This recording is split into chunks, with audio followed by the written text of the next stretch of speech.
The word introduced today is grumpy. Grumpy means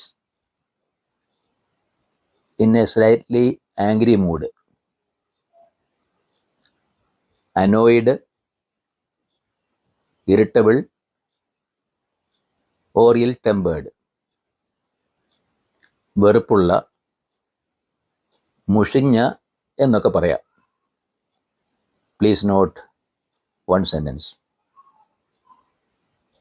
The grumpy driver refused to stop the bus near the office.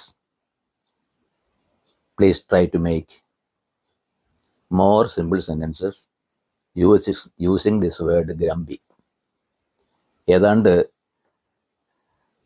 2 ദിവസത്തിലൊരിക്കലാണ് പുതിയ വാക്കുകളോ പദപ്രയോഗങ്ങളോ അടങ്ങിയ video ഇടുന്നത്.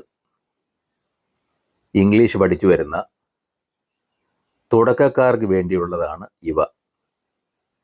ദയവായി അടുത്ത വീഡിയോയ്ക്ക് മുൻപേ ഓരോ പ്രാവശ്യത്തെയും വീഡിയോ പഠിക്കുവാൻ ശ്രമിക്കുമല്ലോ.